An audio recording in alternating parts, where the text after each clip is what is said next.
조합제TV 시청자 여러분 안녕하십니까. 2021년 3월 26일 새벽입니다. 이 세계가 어떻게 돌아가는지도 좀 알아야 되겠습니다. 우리가 이 서울시장 선거, 부산시장 선거에 너무 빠져 있는 사이에 세계는 급박하게 돌아가고 있습니다. 특히 미국과 중국의 대결 양상은 과거에 미국과 소련의 냉전을 방불케 하고 있습니다. 특히 시진핑이가 장기 집권 체제를 굳혀가지고 이 사람이 모택동급의 대인물로 역사에 남기를 바란다고 합니다. 그러려면은 무슨 업적을 남겨야 되는데 그것은 대만을 접수해가지고 중국을 확실하게 통일하는 것이다. 이미 홍콩은 그냥 사회주의식으로 체제를 흡수해 버리는데 성공했다고 본다면 이제 대만이 남았습니다. 근데 대만은 지금 만만치가 않죠. 2,500만 인구에 잘 무장한 수십만 명의 군대가 있습니다. 미국이 지원을 하고 있습니다. 근데 그 대만을 기어코 무력으로 접수를 해야 시진핑은 모택동급의 인물로 남을 것이다. 80대까지 그 욕망을 성취하겠다는 의지가 아주 굳습니다. 그러면 이게 미중 대결을 아주 격화시키는 야망이 되겠는데 이것을 잘 알아차린 미국이 지금 시진핑을 겨냥해가지고 아주 여러 다각도의 대응을 모색하고 있는 가운데 한국은 어느 쪽에 설 것이냐 하는 기로에 지금 직면해 가지고 있습니다. 선택의 기로에 서 있는 대한민국. 국내적으로는 이러다가는 사회주의 독재로 가지 않느냐, 이러다가는 한미동맹이 해체되는 것 아니냐 하는 고민이 있는가 하면은 대외적으로는 이러다가는 중국, 북한, 러시아와 같은 대륙 세력 쪽으로 당겨지는 것이 아니냐 하는 이중의 고민을 안고 있는 대한민국입니다. 그런데 이 선장 역할을 해야 할 문재인 대통령은 김정은 눈치를 보고 시진핑에게는 굴종하고, 그리고 한미동맹은 삐그덕거리고 한일 관계는 거의 적대적으로 변하는 속에서 아주 고립되고 있습니다.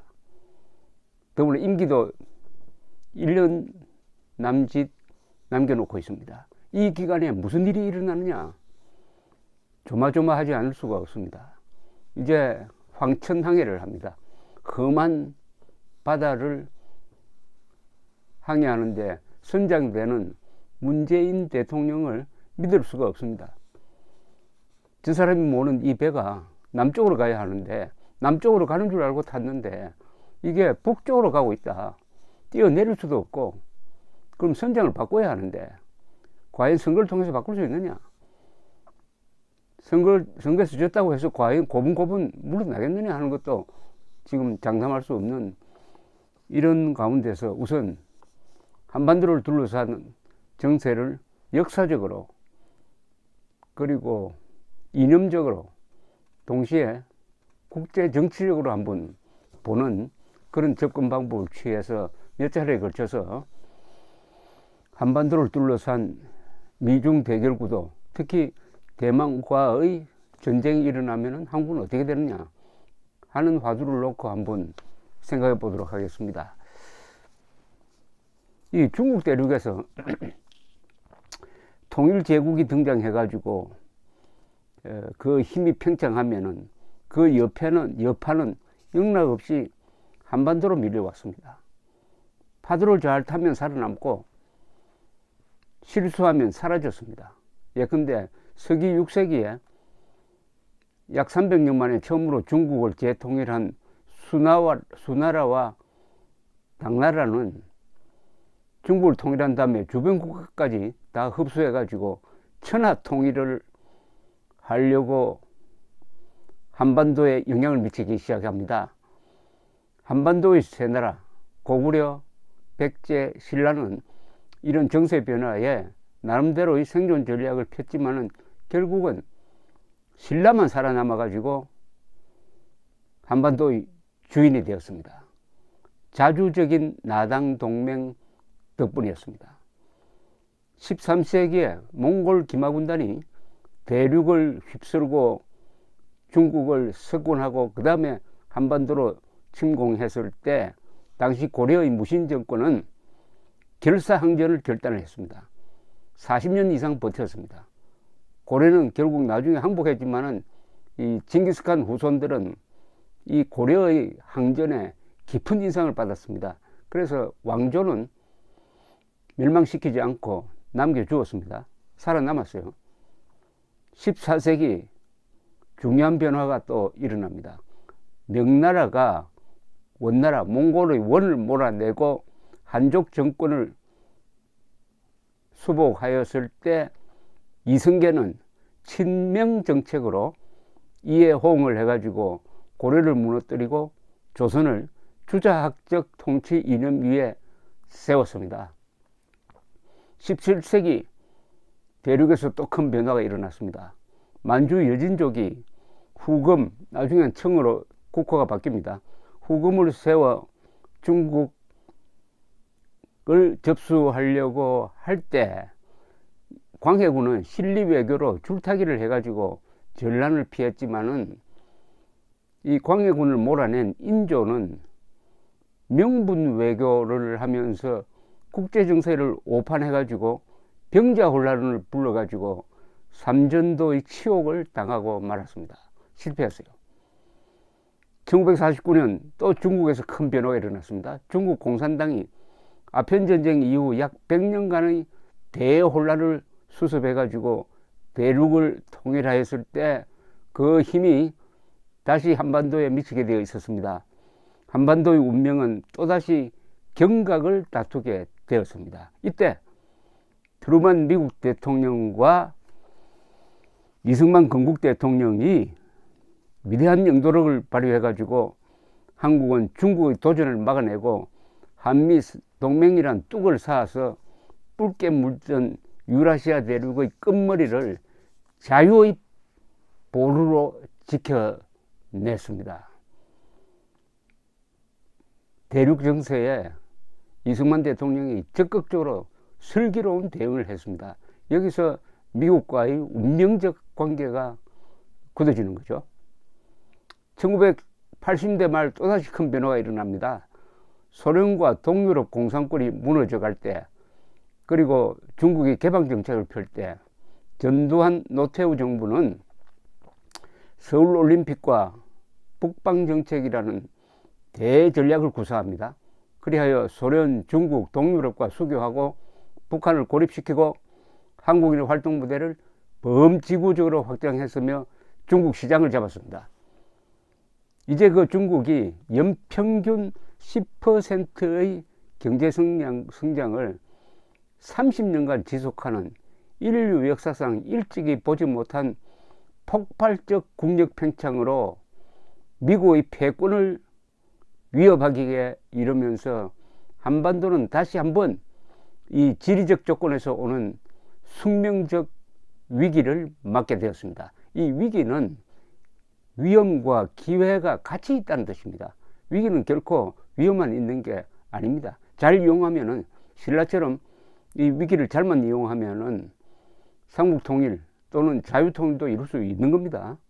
문제는 후조선, 조선조 잔재적인 성격을 가진 이 수구 반동 세력인 문재인 세력의 속성상 병자 호란을 부른 인조의 실수를 범할 가능성을 배제할 수 없습니다. 이들은 고구려와 김일성에게 경도된 세력인데, 따라서 김춘추의 외교라든지 이승만의 외교라든지 노태우의 외교로부터 배울 생각조차 하지 않고 있을 것입니다. 미소 냉전 시대의 재현으로 보이는 미중 대결 시대, 특히 대만 문제가 전쟁으로 치닫게 될지도 모르는 국면에서 문재인 정권이 7세기의 백제처럼 외교에서 실수한다면 한국 또한 백제가 될지 모릅니다. 백제가 된다는 건 뭐냐? 북한에 멸망되고 북한 주도의 통일이 이루어진다는 이야기죠. 이런 일이 있습니다. 지금 문재인 정권은 미국과의 동맹의 의리를 지키지 않으려고 합니다.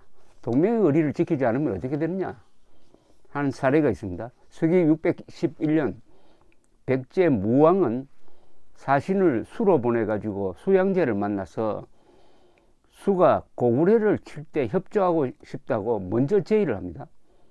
수양제는 기뻐하면서 부하를 무왕에게 보내 협의하도록 했습니다. 그 이듬해 수양제는 요하를 건너서 고구려를 공격했지만은 무왕은 약속과 달리 국경의 경비를 엄하게 하고 수를 돕지 않았습니다. 이때 수는 을지문덕에게 대패했습니다. 그 다음에 수가 망하고 당이 일어났습니다. 이 수의 지배층이 가졌던 백제에 대한 불신감은 그대로 당의 지배층에게 인계가 되었습니다. 7세기 백제와 신라는 피를 피로 씻는 공방전을 벌이면서 서로 당과 동맹하려고 경쟁을 합니다. 백제 무왕 28년 서기 627년에 왕은 조카를 당나라에 보내가지고 도움을 청했어요. 당태종은 이 자리에서 백제가 신라를 자꾸 침공하는데 그거 좀 하지 말았으면 좋겠다 라고 이야기를 합니다. 이때 벌써 당나라는 친신라 입장을 보입니다. 서기 643년 당태종은 고구려를 침공합니다. 약속한 대로 신라는 5만 명의 군사를 동원해가지고 고구려 남쪽의 수구성을 습격해가지고 당태종을 도웁니다. 그렇게 하는 사이 백제가 신라의 서쪽을 쳐들어와서 7개 성을 빼앗았습니다. 당도 이때 고구려에 대패했어요. 신라는 당과 한 약속을 지키기 위해서 손해를 감수했다는 이야기입니다. 드디어 서기 648년 선덕이 왕의 명령을 받은 김춘추는 장안에 가서 당태종과 나당 동맹을 맺습니다. 그 12년 뒤 백제는 멸망합니다. 이건 뭐냐? 신라는 당과 한 약속을 지켜서 손해를 보는 것 같았지만은 결국 당의 신뢰를 받아서 나당 동맹이 맺어졌고, 백제는 수와 맺은 약속을 지키지 않았다가 불신을 당해서 동맹 맺는데 실패했고, 그 실패의 결과가 결국 나라가 망하는 쪽으로 갔다, 이 이야기죠. 문재인 정권은 지금 미중 대결 구도에서 어떤 선택을 할 것인가? 남침당한 한국을 구하기 위하여 연인원으로 약 180만 명의 병력을 보내가지고 5만 4천 명이 전사한, 그리고 10만 명이 넘는 부상자를 낸 미국 편에 설 것인가? 아니면은 우리의 북진 통일을 저지하고 전쟁 범죄자 김일성을 구하기 위하여 불법 개입해가지고 약 30만 명의 전사자를 낸 중국 편에 설 것인가? 지금 이 기로에 서 있습니다. 기로에 서 있습니다. 역사적 사례가 잘 보여주고 있습니다. 지금 바로 대륙이 변하고 있습니다. 바로 중국이 미국에 도전하는 세력이 되었습니다. 그러면 미국이 가만히 있습니까? 이 미국이 중국에 적극적으로 대응하고 났을 때 대한민국은 어느 편에 설 것이냐? 신라처럼 현명한 자주적 외교를 할 것이냐? 아니면 백제처럼 또는 인조처럼 상황을 오판한 외교를 할 것이냐? 이 문제를 앞으로 더 차근차근 살펴보도록 하겠습니다. 감사합니다.